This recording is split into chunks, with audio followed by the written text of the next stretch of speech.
नमस्कार, स्वागत है आपका यात्रा कथा में। मैं हूँ अर्चना बाजपेयी और आज हम चल रहे हैं एक ऐसी कथा को लेकर के जहाँ पर अधर्म का अंत करने के लिए एकादशी देवी को अवतरण लेना हुआ था। यह जो एकादशी तिथि है, यह अगहन के महीने में कृष्ण पक्ष की एकादशी को इसका अवतरण हुआ था, तो इसीलिए इसको उत्पन्ना एकादशी का नाम दिया गया। इसे धर्म की शुरुआत करने का दिवस कहा गया। इस एकादशी तिथि को इसलिए उत्पन्न होना पड़ा क्योंकि जब अधर्म का प्रलाप भारी हो गया तो धर्म के जो देवता हैं भगवान विष्णु, वह गहरी निंद्रा में सो रहे थे। तो उनकी निंद्रा में कहीं कोई व्यवधान ना हो, इसलिए एकादशी तिथि को उत्पन्न होना पड़ा और यहीं से संयम और साधना की यहाँ पर शुरुआत होती है। तो ये जो कथा है, ये देवासुर एक संग्राम का समय था। उस समय पे हुआ जब सतयुग में एक अत्यंत भयानक असुर हुआ जिसका नाम था मुरासुर। वह इतना शक्तिशाली था कि देवता तक भयभीत रहते थे। उसने स्वर्ग लोक पर अधिकार भी कर लिया था। जैसे कलयुग में अधर्म का पलड़ा भारी हो रहा है, तो बहुत संभव है कि ऐसे में कोई एक धर्म योगी उत्पन्न हो और वह योगी उन सब का संहार करे। लेकिन सारा संहार युक्ति पूर्वक ही होगा, यह हम और आप आसानी से नहीं देख पाएंगे। तो जब देवता लोग बहुत भयभीत रहने लगे तो उसने स्वर्ग लोक पर अधिकार भी कर लिया। अब देवता विचलित होकर के भगवान विष्णु की शरण में पहुंचे। तो भगवान विष्णु ने कहा, भय मत करो देवगणों, अब मैं स्वयं तुम्हारा उद्धार करूंगा। और फिर आरंभ हुआ एक दिव्य युद्ध विष्णु और मुरासुर के बीच का, जो हजारों वर्षों तक चलता रहा। हम और आप उसमें गिनती में एक बहुत छोटे से पल के लिए होते हैं। तो क्या हुआ कि विष्णु का विश्राम और मुर का जो षड्यंत्र था, यानी कि जिस समय पर विष्णु भगवान अपने विश्राम की अवस्था में थे, वह सो रहे थे, आराम कर रहे थे, उसी समय मुर का जो षड्यंत्र था वह आरंभ हुआ।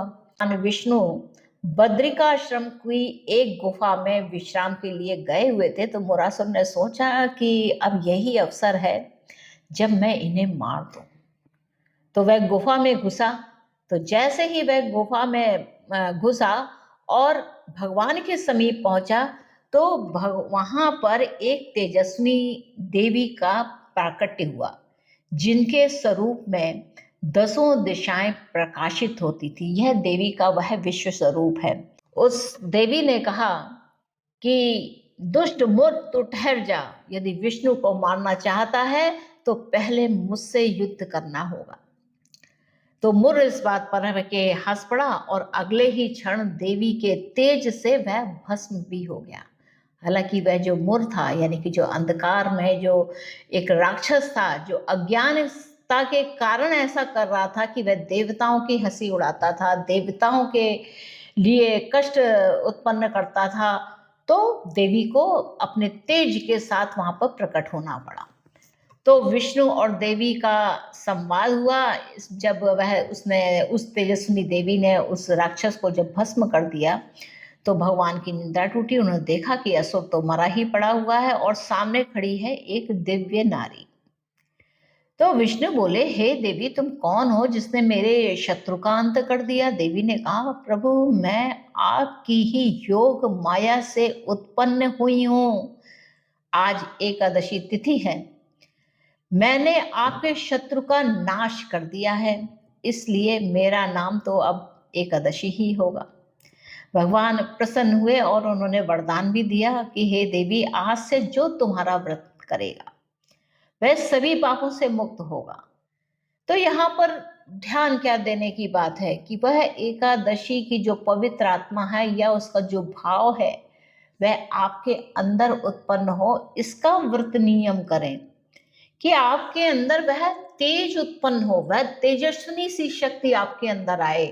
तो ये जो एकादशी सभी एकादशी हैं, उनका सबका कोई ना कोई एक व्रत नियम का एक एक भाव है कि आपको यह नहीं भगवान कहते हैं कि आप भूखे रहिए, आप ऐसे करिए, ये नहीं। उनका भाव है आपके आपके विचारों में वह तेज उत्पन्न होना, आपके शरीर में वह तेजस्वी की ताकत को आना, यह सब भाव है। और यह सब आएगा कैसे? जब आप नियम और संयम करेंगे, यानी कि भक्ति की उस भावना में लीन हो करके जब आप उक्त कार्य के लिए प्रदत्त होंगे, तब जाकर के कहीं वह तेज आता है।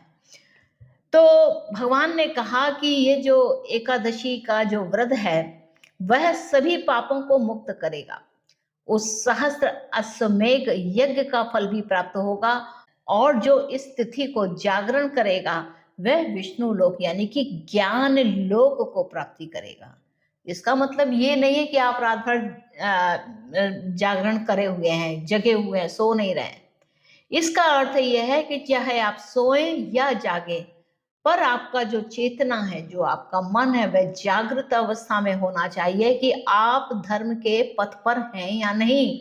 और धर्म के पथ पर अगर कोई व्यवधान है, यानी कि राक्षस रूपी जो व्यवधान है, उसको कैसे निपटना है, कैसे निपटाना है, क्या युक्ति, क्या शक्ति करनी होगी कि जिससे वह जो राक्षस रूपी जो व्यवधान है वह हट जाए।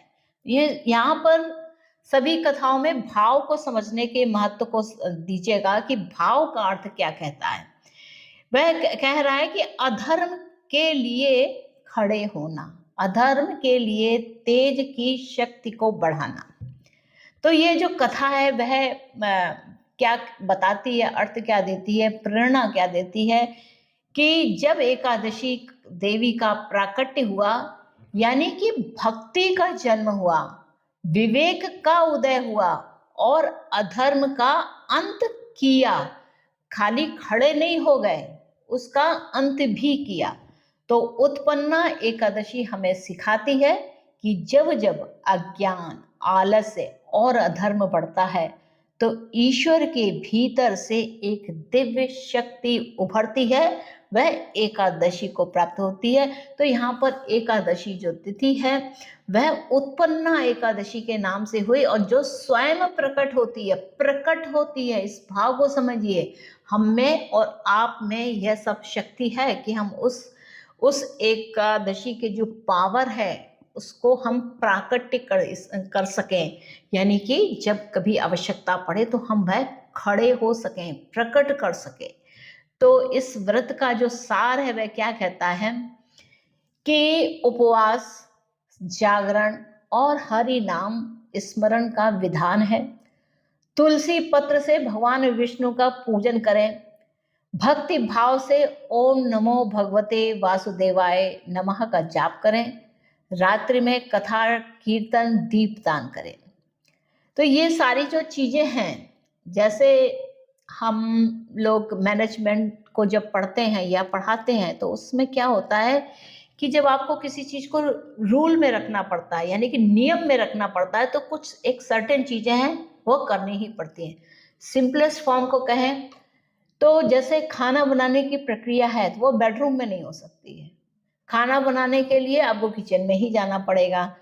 उक्त सामान बनाने के लिए उक्त चीजें भी आपको, मसाले या जो भी कोई यौगिक है उस प्रकार से जोड़ने पड़ेंगे।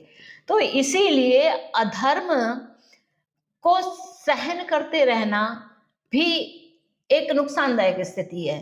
तो धर्म के लिए जागरण करना, उपवास करना या हरि नाम का स्मरण करना बहुत गहरी बात है। इसको बात को समझिएगा, ये सिंपलेस्ट बात नहीं है।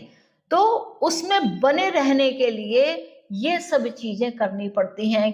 तुलसी पत्र से भगवान विष्णु का पूजन करते हैं, तुलसी को थोड़ा जल देते हैं, हालांकि एकादशी तिथि को जल देना निषेध है, बाकी दिन हफ्ते में थोड़ा थोड़ा सा दे सकते हैं, लेकिन एकादशी और इतवार या रविवार के दिन तुलसी जी स्वयं व्रत रहती तो उस दिन हम लोग जल नहीं देते हैं।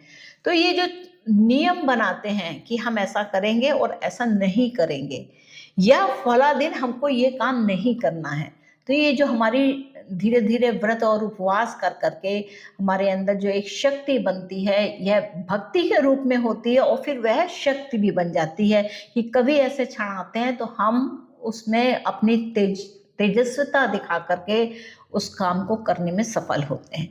तो यहाँ पर भाव को ज़्यादा समझने की बात है। कहानी आपको बताई गई है एग्जाम्पल्स के रूप में, जो हमारे पुराणों में लिखे हुए हैं, बिल्कुल सच की बात कही गई है। और अगर जीवन को देखा जाए तो इसमें सारे नियमों का पालन करने से आपके जीवन का निश्चित तौर से बहुत सुंदर उपयोग भी होता है और आप किसी गलत जगह पर फंसते भी नहीं हैं।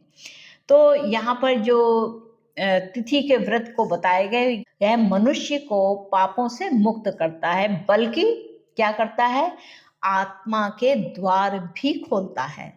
तो जहाँ केवल शांति और विष्णु भक्ति रहती, तो उस आत्मा में विष्णु भक्ति का मतलब है ज्ञान की भक्ति में रहना। जो ज्ञानी लोग होते हैं वह जल्दी समझ जाते हैं, जो थोड़े से अंधकार में रहते हैं वह धीरे धीरे समझते हैं पर बाद में समझ जाते हैं। तो ये थी उत्पन्ना एकादशी की कथा। यह भक्ति के जन्म और आत्म जागरण की कथा है और अधर्म पर धर्म की विजय की भी। तो मित्रों, फिर मिलेंगे एक नई कथा के साथ, नई यात्रा के साथ। तब तक श्री हरि के चरणों में यह कथा का समर्पण भी है, तो यह ज्ञान के लिए हो रहा है।